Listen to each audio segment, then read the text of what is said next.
Buenas tardes, mi nombre es Marianela, soy licenciada en Psicología y hoy vamos a estar hablando de la primera y la segunda tópica de Freud.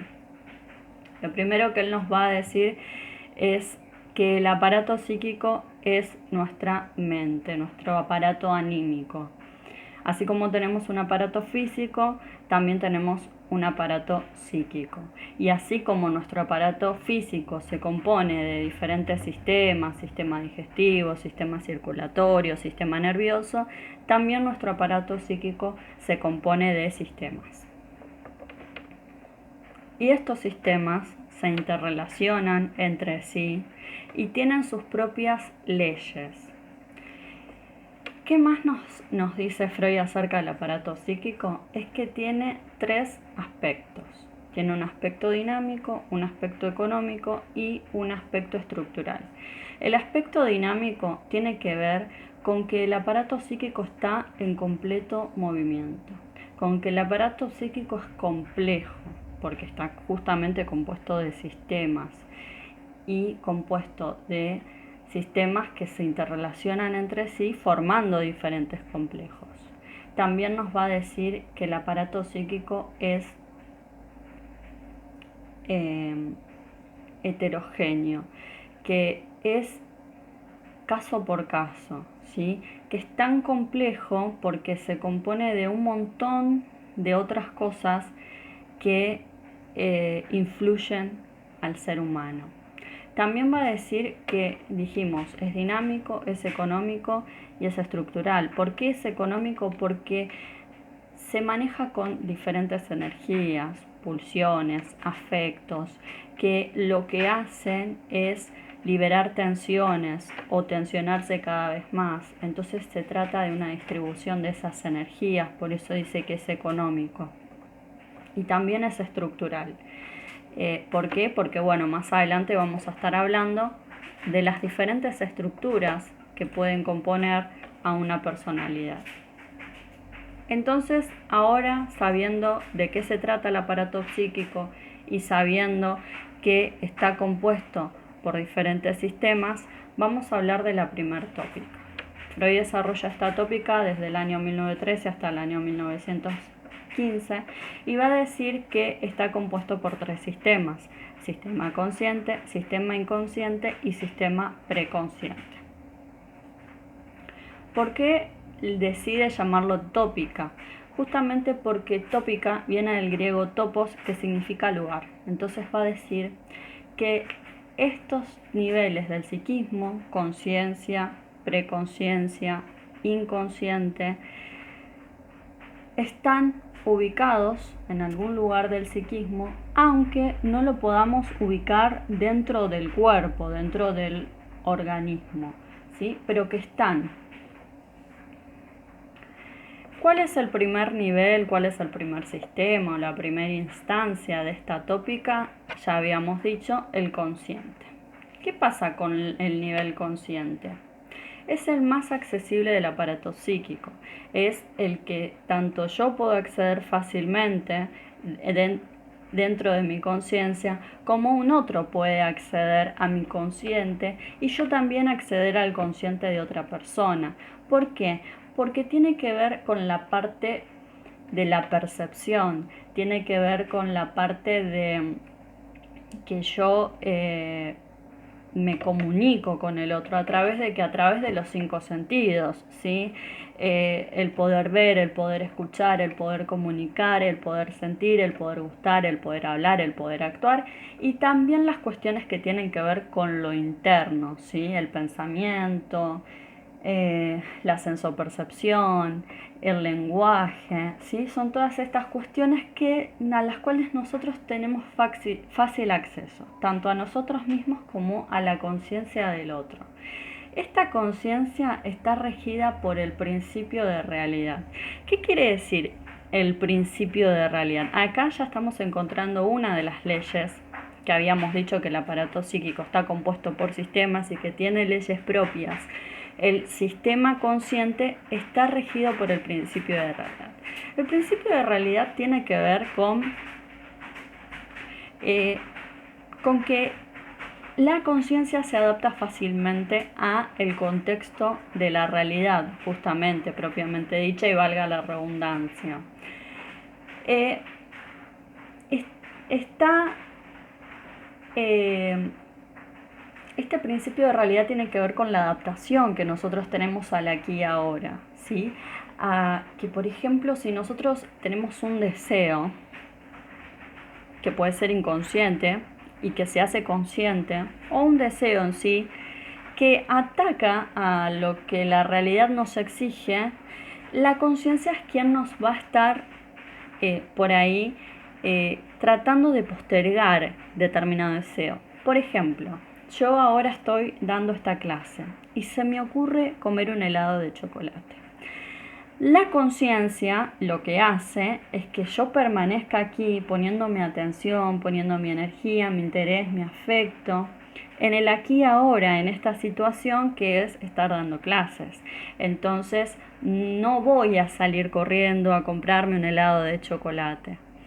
Y esto también puede ejemplificarse muy bien en el principio de realidad que estamos viviendo hoy en día a nivel país, a nivel mundial, por ejemplo la pandemia, ¿no? Si nosotros justamente a las 11 de la noche, como antes podía ocurrir, se nos ocurre ir a comprar algo rico para comer, nos vamos a encontrar con el principio de realidad, que es que los negocios cierran a las 6 de la tarde. Entonces probablemente a las 11 de la noche, cuando surge el deseo, lo vamos a tener que postergar, porque la conciencia se encarga justamente de mantener este principio de realidad. Otra de las leyes que rigen a la conciencia es la temporalidad. Ya venimos hablando de esto, ¿no? De la adaptación, del aquí y ahora, y de tener en cuenta el tiempo, y de tener en cuenta el tiempo cronológico, ¿sí?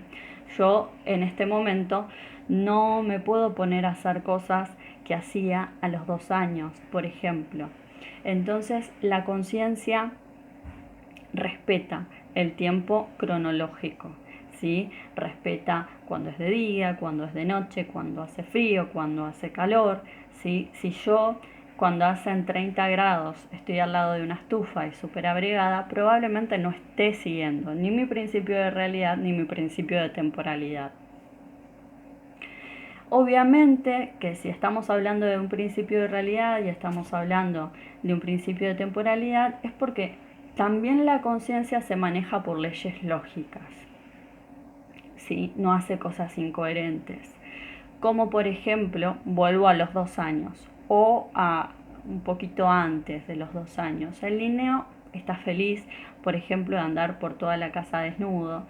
No importa si hay gente, digamos que al niño no le importa, ¿sí? Porque son los padres los que le van a decir vení, cambiate, hace frío, hace calor, no puedes estar así, pero el niño, propiamente el niño en sí, en su deseo, es estar desnudo, ¿sí? Entonces, hablando de las leyes lógicas, no sería lógico que yo en este momento me empiece a desnudar sin respetar el tiempo cronológico, sin respetar la realidad en la que estoy hoy, aquí y ahora frente a ustedes, ¿sí? No puedo hacer lo que hacía, por ejemplo, cuando era bebé. No puedo satisfacer esos deseos. Entonces, ahí está la lógica de la conciencia. Y se adapta al contexto, ¿sí? Freud siempre fue de tener muy en cuenta las cuestiones culturales, ¿sí? ¿Por qué?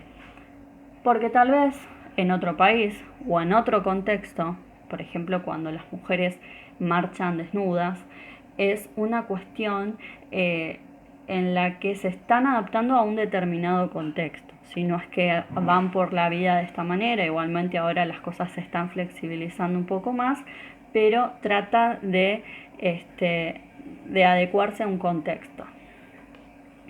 Ese es el nivel consciente. Entonces, recordemos que es el más accesible, recordemos que es el que se rige por la percepción, por los 5 sentidos y por la percepción de lo interno, y es el que respeta el principio de realidad, la temporalidad, tiene leyes lógicas, está adaptado al aquí y ahora y al contexto. El segundo nivel es el preconsciente. Acordémonos que la primera tópica tiene nivel consciente, nivel preconsciente, nivel inconsciente. El nivel preconsciente está cerca de la conciencia. Es, para ejemplificarlo de una manera, por ejemplo, un armario, ¿sí? Al cual nosotros tenemos fácil acceso. En donde están los recuerdos, en donde están las cosas a las que aquí ahora no tenemos necesariamente que recordar todas al mismo tiempo. Dentro nuestro existe un cajón de los recuerdos en el que tenemos fácil acceso, que si queremos evocarlo a la memoria lo podemos traer a la memoria.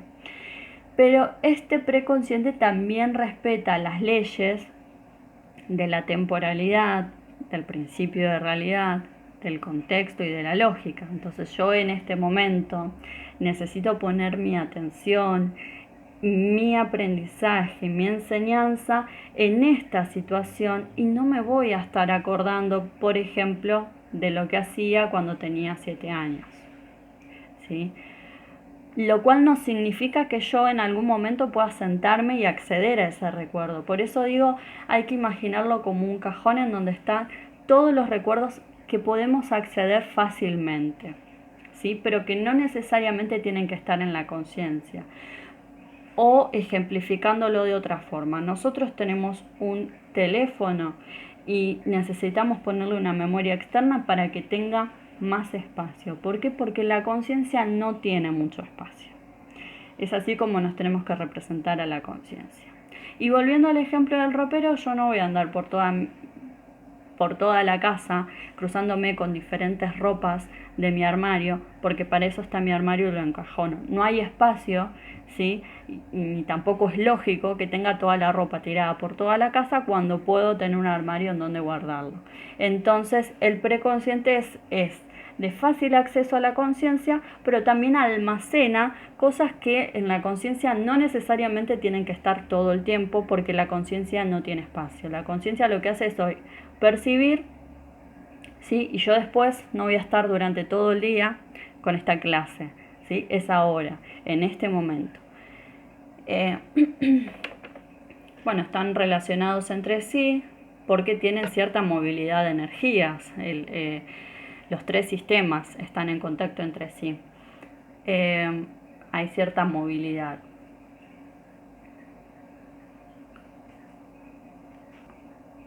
Y este sistema preconsciente es de la misma manera que la conciencia respeta la temporalidad, respeta el principio de realidad, respeta las leyes lógicas y cronológicas y puede adaptarse a las circunstancias y también, al igual que la conciencia, postergar los deseos. Y el tercer nivel, habíamos dicho consciente, preconsciente, el tercero es el inconsciente. Es todo lo contrario a los anteriores. ¿Por qué? Porque acá se encuentran también contenidos, situaciones, emociones, deseos, ideas, vivencias, conflictos, pero reprimidos, ¿sí? Ahí no hay fácil acceso. Ahí no hay lugar en la conciencia para los contenidos del inconsciente. ¿Por qué? Porque son desagradables para el aparato psíquico. Son desagradables, ¿sí? Son displacenteros, porque volvamos a imaginarnos la situación de un niño, ¿no? En donde el niño satisface los deseos normalmente. Por ejemplo, el hacerse pis encima, ¿no? Eso sigue en el inconsciente. El inconsciente no respeta justamente la lógica, no es coherente, no respeta el principio de realidad. Así que si fuera por el inconsciente, viviríamos haciéndonos pis encima, por ejemplo, ¿no? Entonces, el inconsciente reprime esas situaciones que hoy en día, en este tiempo cronológico, nos parecerían desagradables, ¿sí? No necesariamente va a estar almacenado en el inconsciente todo pura angustia y todo puro sufrimiento para la conciencia. Obviamente que lo que más predomina es eso, los traumas, ¿sí? Las situaciones que son muy dolorosas para tener que aceptarlas en la conciencia. Entonces, por eso el inconsciente no puede aflorar como quisiera. Pero el inconsciente es una energía que está en constante movimiento. Entonces, sí o sí funciona y se va a expresar. De alguna manera se las va a ingeniar para acceder a la conciencia, para darle noticias a la persona de que existe y de que está en continuo movimiento. De hecho, las energías que nos mueven tienen que ver con el inconsciente. De hecho, muchas cosas que nos pasan tienen su respuesta en el inconsciente. Volviendo a la represión, a lo que está reprimido en el inconsciente y que no accede a la conciencia, entonces se encuentran cosas que es mejor denominarlas como desagradables para el sujeto, ¿sí? Displacenteras. Porque le da vergüenza, porque le produce asco. ¿Y por qué existe la vergüenza, existe el asco, el rechazo? Porque es lo que nos ha impuesto la cultura, ¿sí? Porque vuelvo a repetir, siempre poniendo de ejemplo un niño que es puro inconsciente. Si no fuera por un otro que le esté diciendo todo el tiempo qué es lo que está bien y qué es lo que está mal, lo hace, ¿sí? ¿Qué más tenemos del inconsciente?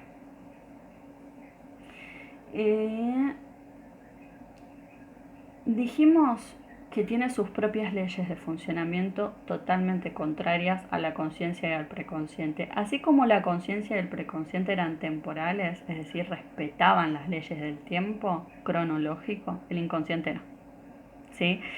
Aquel deseo que yo tuve de chiquito, de estar desnudo, de repartir mis heces, de gritar, de romper, sigue estando almacenado en el inconsciente.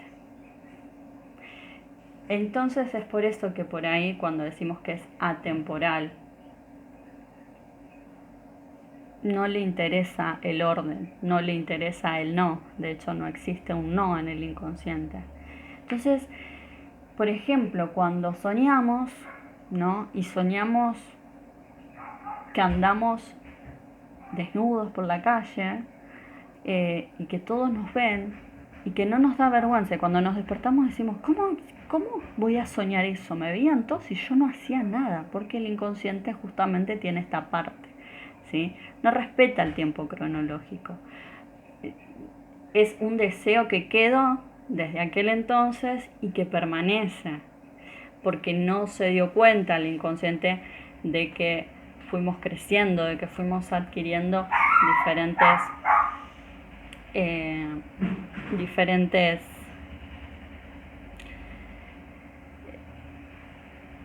reglas, diferentes normas, ¿no? Otra de las cosas que predomina, así como en la conciencia y en el preconsciente predominaba el principio de realidad, acá predomina el principio de placer, ¿sí? Es todo puro placer, todo lo que le da placer al inconsciente. Lo que sucede es que cuando crecemos hay cosas que antes nos daban placer porque éramos niños, cuando crecemos las tenemos que postergar, por eso conformamos nuestra conciencia y es ahí donde surge el conflicto con el inconsciente, ¿sí? Porque sus deseos siguen. También se rige por el proceso primario. El proceso primario tiene que ver con que consta de dos mecanismos, desplazamiento y condensación. Y es acá donde me gusta dar el ejemplo donde más podemos ver ricamente, dice Freud, que la vía regia para ver el inconsciente manifestarse es el sueño, ¿no? Cuando soñamos. Entonces decimos, tiene el principio primario que se rige por dos mecanismos que son la condensación y el desplazamiento. ¿Qué es la condensación? Cuando todas las representaciones se condensan en una. Entonces, por ejemplo, podemos soñar que, o imagínense, ¿no? Se me ocurre poner una espuma de afeitar, miel, limón, y que una persona venga y quiera comerlo y diga, esto no es coherente, ¿sí? Pueden coexistir los diferentes ingredientes en otras situaciones, pero no todos juntos. Bueno, en el inconsciente pasa eso. Es por eso que a veces soñamos, por dar un ejemplo, que mi vecina tenía puesto el vestido de 15 de mi prima y que a su vez se comportaba como mi profesora de matemática. Y cuando te despertás decís, nada tiene que ver con nada. Entonces eso es el inconsciente, esa es la manifestación que hace el sueño, esa es la condensación, que es uno de los mecanismos del proceso primario del inconsciente. El segundo de los mecanismos es la condensación, no, es el desplazamiento. Toda mi energía se va a desplazar a una sola representación. ¿Qué significa esto? Que yo, por ejemplo, a la tarde estuve peleando con mi mamá y lo último que vi en Facebook fue la foto de Jimena Capristo y sueño que me peleo con Jimena Capristo. Y yo no entiendo por qué me peleaba con Jimena Capristo. Esto tiene que ver porque anteriormente he estado discutiendo con mi mamá, entonces soñé esta situación. ¿Sí? Lo desplacé a la representación Jimena Capristo, que no tiene nada que ver. ¿Sí? Y allí también coexiste una condensación. Estos dos mecanismos no son ajenos el uno del otro, coexisten. Entonces dijimos que, al contrario de la conciencia y del preconsciente, predomina el principio de placer, es ilógico, es incoherente, no tiene no como respuesta, no tiene representación de las cuestiones que están bien o que están mal, ¿sí? Se rige por el proceso primario que está compuesto del desplazamiento y de la condensación. ¿Y cómo podemos? Porque fácilmente dijimos no tenemos acceso al inconsciente. Entonces, ¿cómo podemos darnos cuenta de que el inconsciente se está manifestando de alguna manera? A través del sueño, ya lo dijimos que es la vía regia para entender un poco del inconsciente.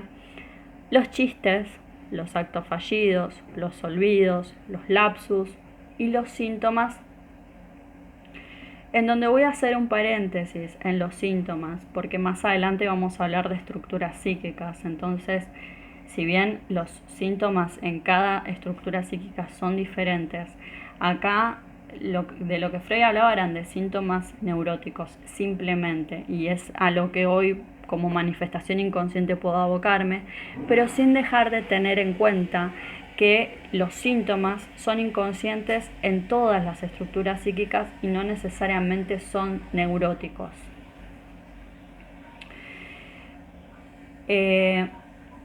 Bueno, ya hablamos del funcionamiento del sueño. Los actos fallidos, ¿qué son? Son aquellos, por ejemplo, me quiero acordar de contarte algo y no puedo, no me sale, lo tengo en la punta de la lengua. Me olvidé de un nombre y le dije otro nombre. ¿Sí? Estoy leyendo y leí otra cosa. Quiero decirte algo y te dije otra cosa. Voy a escribir algo y lo escribí mal o escribí otra cosa.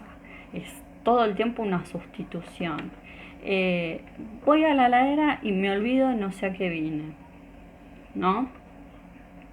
Son errores que cometemos en la vida diaria. No entendemos por qué.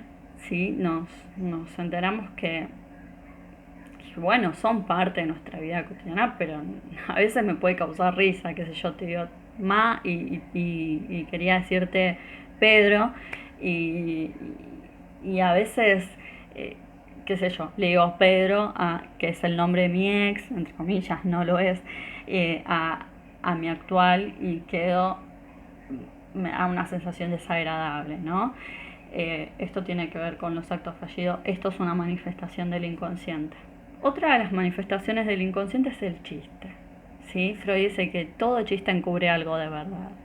Entonces, te dije algo en broma, pero Freud dice, por detrás quiso decírtelo, ¿sí? No tan en broma. A diferencia de los otros, tal vez el chiste no es tan individual, porque uno no se lo va a hacer a sí mismo, sino que surge en un inconsciente colectivo. ¿Sí? Es algo más social. Y una de las dos formas que puedo explicar el chiste, por ejemplo, es en el doble sentido, ¿no? Cuando cambiamos una palabra por otra, ¿sí? O una palabra, bueno, propiamente dicho, doble sentido. Y otra de las cuestiones es cambiar a otro tema para, por ejemplo, estamos hablando de algo serio, por ejemplo, estamos en un velorio, estamos en una situación de pelea y alguien tira un chiste porque necesita de alguna manera o tiene que confesar algo y tira un chiste para que... Y iba a ser demasiado tensa, si no la cuestión, ¿no? Y los síntomas. Los síntomas, vamos a hablar de los neuróticos, tiene que ver con por ejemplo, lo más cotidiano, los que nos parece normal, pero a veces no es tan normal. Vamos a hablar de algo que naturalizamos, pero que por ahí no nos parece tan normal y comienza a preocuparnos. Qué sé yo, no entiendo por qué tengo que revisar 20 veces si cerré la llave de gas. Eso es un síntoma neurótico, ¿sí? Y estoy empezando a tener conflictos en el sueño, ¿sí? Estoy empezando a tener conflictos en lo sexual, ¿sí? Todos esos son síntomas inconscientes neuróticos, que por separados nos indican algo de normalidad, pero cuando empiezan a frecuentar, cuando empiezan a darse con mucha intensidad y cuando empiezan a darse varios juntos, estamos hablando de una neurosis bastante patológica, ¿sí? Hay que tener en cuenta que es una señal, que por ahí necesitamos terapia. En otro caso necesitaremos un complemento con la psiquiatría, ¿sí? Bueno, eso es una neurosis cuando ya se empieza a volver grave y crónica. Y Freud también habla de que estos tres sistemas, consciente, preconsciente e inconsciente, se separan por censuras, ¿sí? Hay dos censuras. Hay una censura que separa al preconsciente de la conciencia, aunque es leve, porque dijimos que ambos tienen una interrelación entre sí, que la conciencia cuando quiere tiene fácil acceso.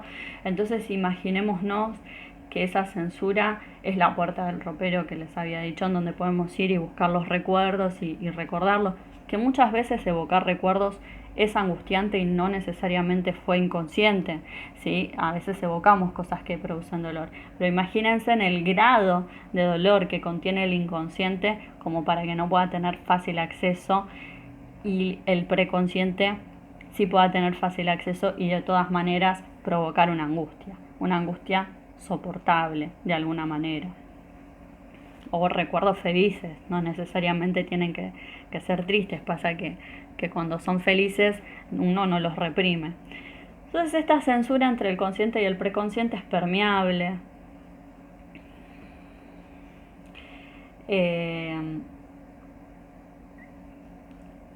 es de fácil acceso, solo protege los contenidos en el nivel preconsciente, pueden salir rápidamente, si no hay conflicto entre estos dos sistemas. Y es tolerable, como les decía. Y la otra censura es entre el preconsciente y el consciente, y el inconsciente. Esta censura es rígida, es impermeable, no es de fácil acceso. Imagínense en algo con un cerrojo, imagínense en una puerta de hierro, o por ejemplo yo me lo puedo representar como el mar, ¿no? Porque el inconsciente tiene la energía constante y es intenso, ¿sí? El inconsciente nunca deja de mandar mensajes, de todas maneras él siempre se está expresando. Entonces imagínense en un muelle entre el inconsciente y el preconsciente, que va a salpicar unas gotas para el lado del preconsciente y unas partecitas de esas gotas pueden aflorar a la conciencia. Así es esta censura.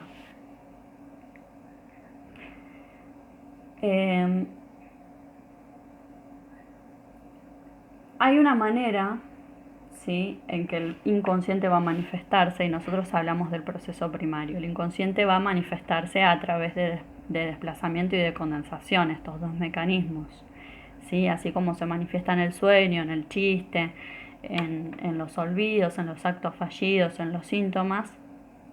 ¿Cómo viene entonces ese inconsciente? Camuflado, disfrazado, ¿sí? Se está expresando, pero no con la realidad que encubre. Entonces,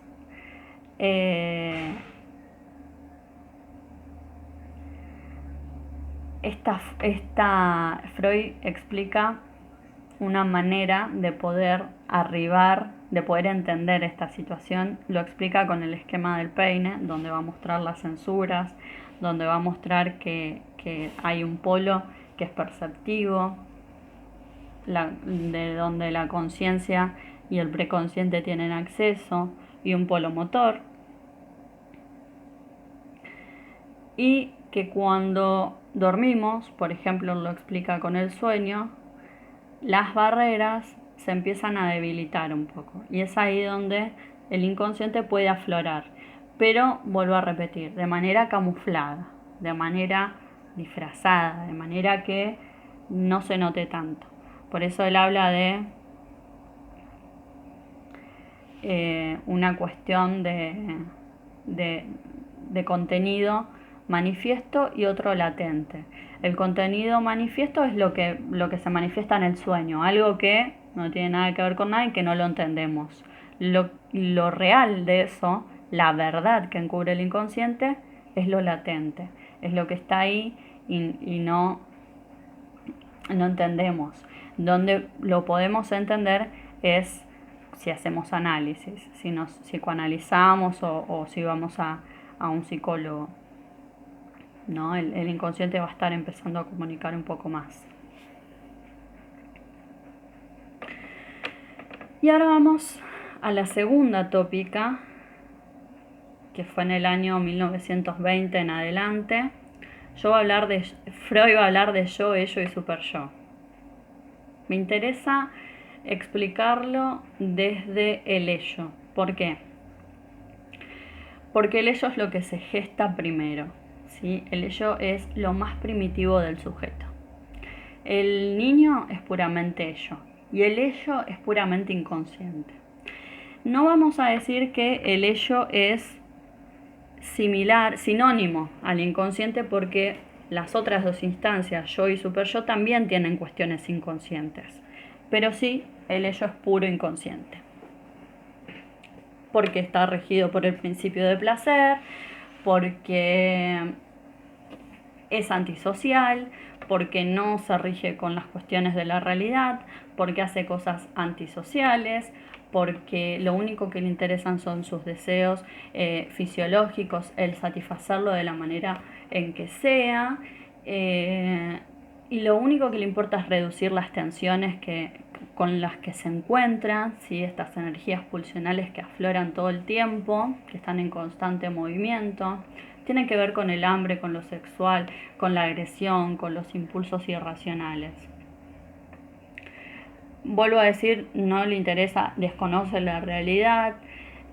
Hay contradicciones como lo que pasaba en el inconsciente, por eso es que digo que es puro inconsciente, es ilógico, es incoherente. Entonces por eso es que para pensar al ello tenemos que pensar en un bebé, en sus demandas y en que llora cuando éstas no son satisfechas. Acá se reserva toda la energía psíquica, por eso es que cuando hablaba del inconsciente me lo representé como el mar, porque es algo que está en constante movimiento y es así como se manejan las energías inconscientes. Y sus contenidos inconscientes tienen diferentes orígenes, ¿sí? Tiene que ver con lo que está en la cultura, con el inconsciente colectivo, tiene que ver con lo que heredamos, tiene que ver con lo que nuestros padres traen, tiene que ver con lo que fuimos pasando en la infancia. Por eso es que en un principio dije el aparato psíquico es complejo, ¿sí? Porque para conformarse tiene que pasar por un montón de situaciones y para que se dé como resultado algo normal o en el peor de los casos una neurosis, se tiene que haber atravesado complejo de Edipo, que más adelante vamos a profundizar un poco en eso, tiene que haber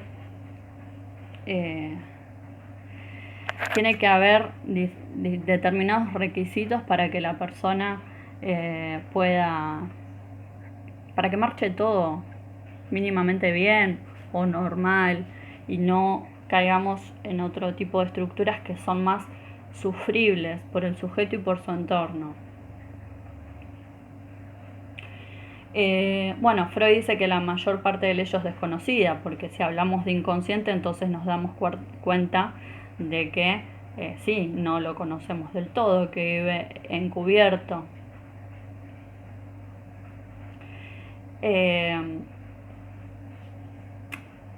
¿Cómo podemos también representar al ello en una instancia en donde somos adultos y no representarlo solamente como un bebé? Porque el ello continúa su existencia en la adultez. Se reprime, sí, se reprime un montón, pero continúa. Por ejemplo, tengo que estudiar para un parcial que tengo que dar mañana. ¿Qué hago? Mis amigos me están invitando a bailar. Yo tengo unas ganas de salir, tomar, fumar, bailar, descontrol puro. Eso es el ello, ¿sí? Que dice, dale, salí, no pasa nada. Y hay otra parte mía que dice, no, tengo que estudiar, tengo que hacer las cosas bien, no puedo complacer esos deseos, tengo que postergarlos. Bueno, el yo es el que se va a encargar de organizar este tipo de cuestiones, de elegir, de postergar, de gobernar ciertas pulsiones. Otra de las cuestiones que tenemos que tener en cuenta que conforman al ello es que el ello no tiene contacto con la realidad, así como el inconsciente tampoco lo tiene, pero se manifiesta a través del yo.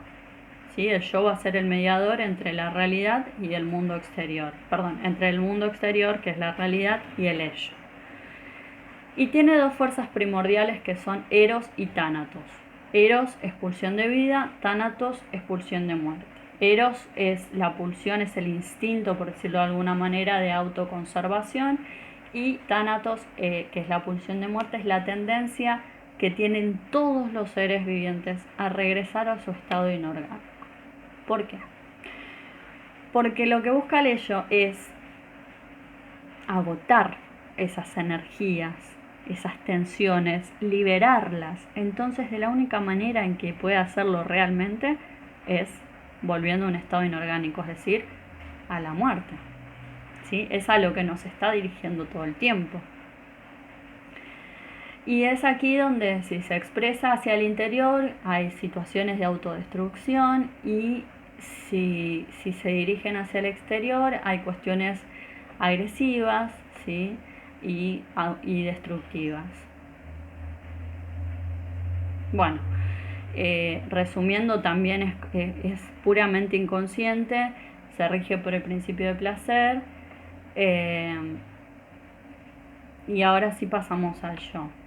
¿Por qué? Porque si tuvimos una madre o un adulto que cumple una función materna, que no necesariamente tiene que ser mujer ni la madre biológica, y si éste nos fue representando esas demandas que nosotros tenemos y las fue cumpliendo a tiempo, también dejándonos un espacio para que podamos desear y no satisfacer ya esas demandas. Hay madres que son muy sobreprotectoras y eso tampoco está bueno, y hay madres que directamente no pueden conectar con ese bebé, no pueden satisfacer bien sus necesidades, no las sacian de la manera adecuada, no las sacian a tiempo y ahí se viene el problema.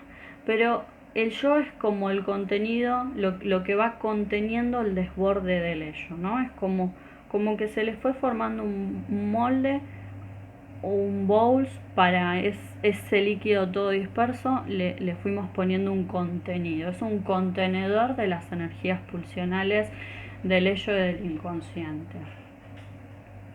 es la parte donde podemos conocernos como personas, reconocernos como personas y presentarnos ante el mundo exterior presentando un determinado tipo de personalidad.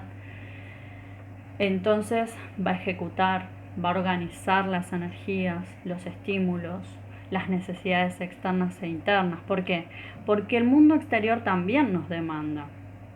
No solamente el yo tiene que soportar las exigencias del ello, sino que tiene que soportar las exigencias del mundo exterior. Y es ahí donde la persona muchas veces, la mayor de las veces, entra en conflicto consigo mismo, empieza a tener síntomas, empieza a tener angustia, porque está satisfaciendo a dos demandas opuestas. Y es el yo el que se encarga de esto, el que lleva la carga de tener que hacer determinadas cosas. Es por eso que es muy interesante que el yo esté fortalecido. Hoy en día se dice empoderar a una persona porque es necesario para que, digamos, uno no se quiebre, no tenga un yo débil y caiga, por ejemplo, en una depresión o en un ataque de pánico. Eh, hay que poder soportar, pero tampoco llenarlo de armaduras y que sea puro mecanismo de defensas todo el tiempo. Entonces el yo es un mediador, un regulador entre entre el ello, el mundo externo y el super yo. Para eso tiene que renunciar a ciertas cosas, tiene que sacrificar ciertas otras, tiene que negociar entre las tres instancias, mundo externo, mundo del ello, mundo del super yo, ¿sí? Y muchas veces la forma de negociarlo es, bueno, vamos ello y inconsciente en forma de síntomas, pero después la persona termina estando mal con los síntomas. Bueno, gobierna los movimientos voluntarios e involuntarios. Esta es la parte consciente del yo, que habíamos dicho que tiene un polo motor, un polo perceptivo.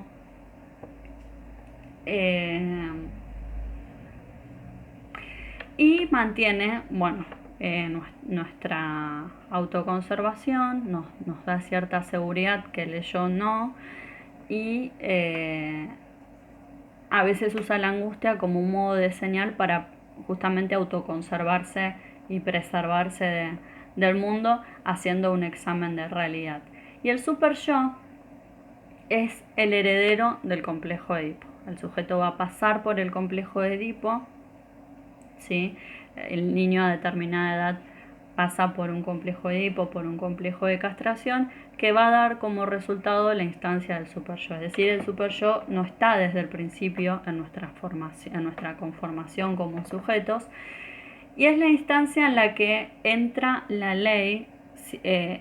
Los psicoanalistas hablan de la ley del padre, pero bueno, es una ley que tiene que ver con lo cultural, que tiene que ver con las normas propias de cada país, de lo que está bien y de lo que está mal, ¿sí? Y acordémonos que venimos de un ello, que se fue conformando en un cascarón que es el yo, y que parte de ese yo va a conformar esa instancia superyoica, ¿sí? Que tiene que ver con la conciencia moral y que tiene que ver con el ideal del yo. La conciencia moral es lo que no se debe hacer y el ideal del yo es lo que me encantaría hacer, ¿sí? Ambos, si son demasiado exigentes, van a terminar por torturar al yo, ¿sí? En esto de tenés que hacer esto, tenés que hacer esto, tenés que alcanzar a ser abogado como deseaba tu padre, ¿sí? Y el yo está como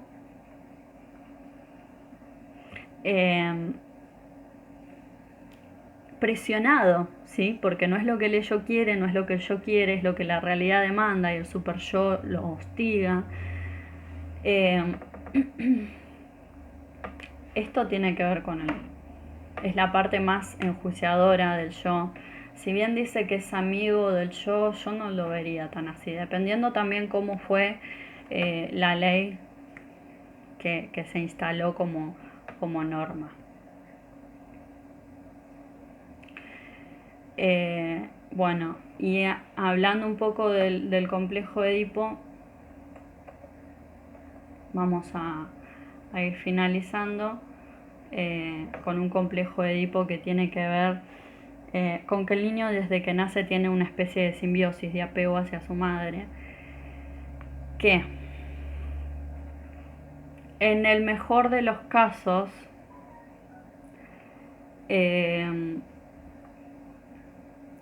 cuando tenga que llegar al complejo de castración, es decir, observar el niño que hay otra persona que no posee pene, que no posee un falo, se va a empezar a dar cuenta que hay diferencia de sexos. Hay uno que sí tiene y otro que no tiene. Y corre este niño con el miedo, con la angustia de que en algún momento va a ser castrado, que en algún momento se lo van a sacar. Él al principio siente deseos incestuosos por su madre, por ejemplo el varón. Puede pasar de otras maneras, hoy en día estamos abarcando un montón de situaciones, pero bueno, Freud lo explica de esta manera y nos vamos a quedar en la teoría de Freud. El niño está con la madre, enamorado, y tiene que venir un otro, que Freud lo representa como la figura paterna, a decirle que eso no está bien, ¿sí? Entonces el niño negocia eso por miedo, por angustia a que lo castren, ¿sí? Y empieza a identificarse el varón con el padre y a adquirir sus modos, sus formas y sus leyes, ¿sí? Lo que está bien y lo que no está mal. Aquí lo que surge es la represión, y de la represión vamos a tener una estructura de personalidad normal o neurótica. En estos tiempos funciona la neurosis como una normalidad, ¿sí? En la